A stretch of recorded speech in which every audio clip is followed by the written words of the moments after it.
本日はご乗船ありがとうございます。ただいまから伊豆国立公園堂ヶ島周辺の島々、そして天然記念物の洞窟へご案内してまいります。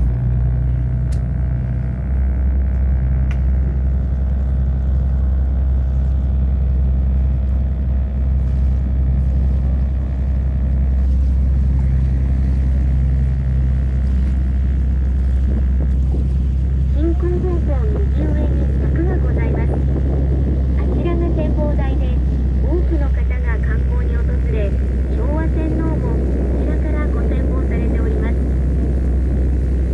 伊豆半島は2018年にユネスコ世界ジオパークに認定されました。ここ堂ヶ島もその中の貴重な見どころとして登録されており、本日の遊覧では皆様に様々な景色をお楽しみいただきます。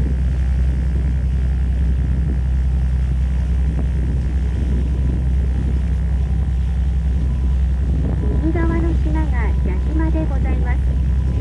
島の中ほどをご覧ください。蛇、あるいは竜がうねったような形をした模様が出来上がっているところがございます。そのことから、この島は霧島と書いて矢島と呼ばれています。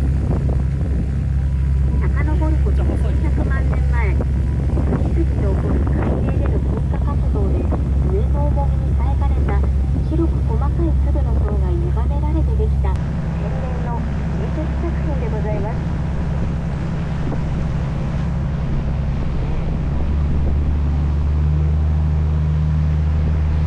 目の前に出てまいりました海が駿河湾でございます。2016年には世界で最も美しい湾クラブに加盟しており、湾を取り巻く地域の美しさは今も似ております。ここからは途中、波が来てしぶきがかかることがございます。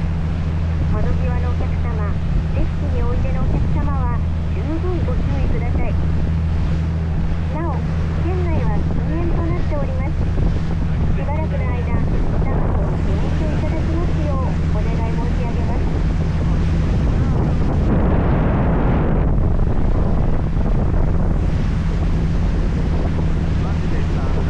前方左側をご覧ください。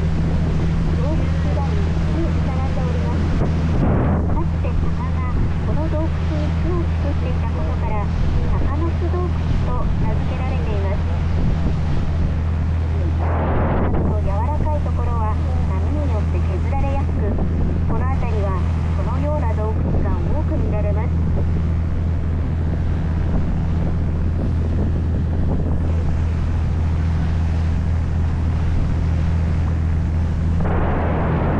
左上には柵がございます。散策が心地よい沢田公園という公園ですが、一番左は露天風呂が作られております。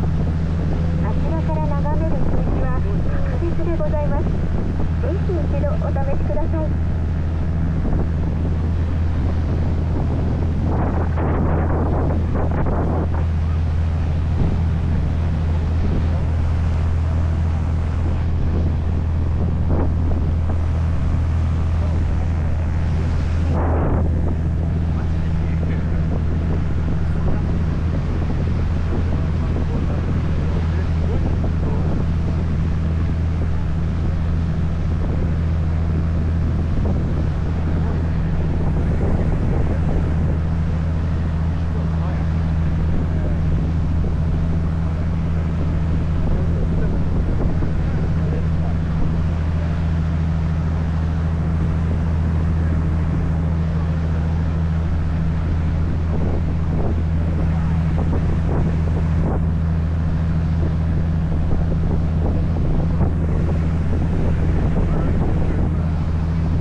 の天草売上高は日本一。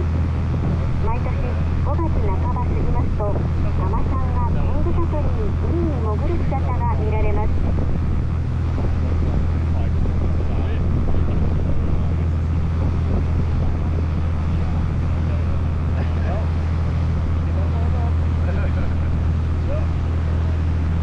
船の前方から左側にかけて並んでいる島々が三四郎島でございます。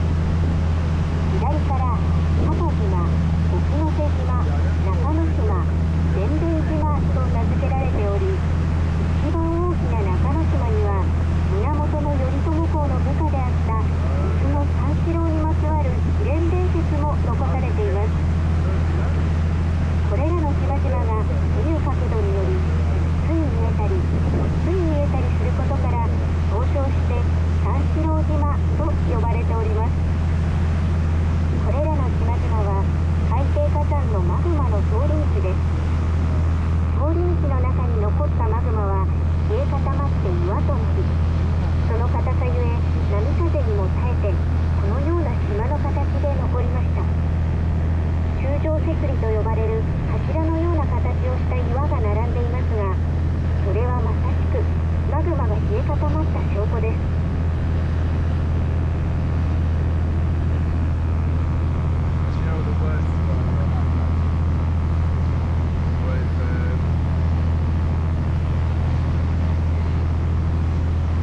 船の左側に見えます一番陸側の島、伝兵衛島とご紹介しましたが、この島をこの付近から眺めますと象の形に似ていることから象島の名でも親しまれております。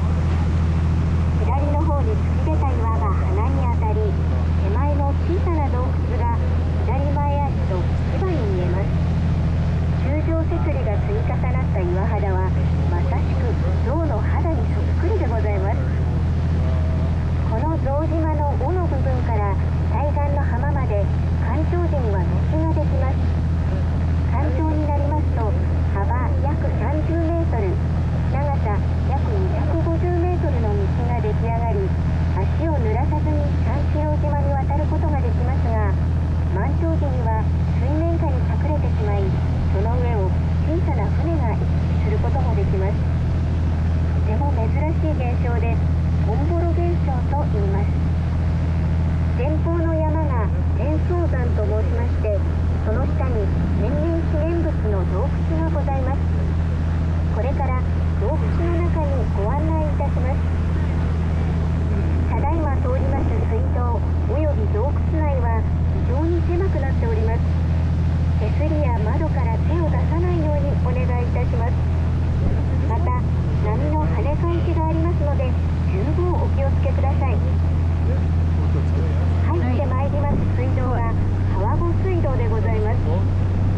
波に削られてできた離れ島の間を通過いたします。間近に迫る崖の美しい模様は、たくさん積もった火山灰などが波の動きで揺り動かされてできた波の化石とでも呼べるものでございます。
ご用意ください。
間がありましたら、ぜひお立ち寄りください。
衝撃がございますので、席をお立ちにならず、係員が声をおかけするまではそのままお待ちください。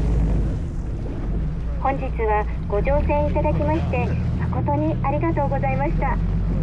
皆様の快適なご旅行をお祈りし、またのお越しを心よりお待ち申し上げております。ありがとうございました。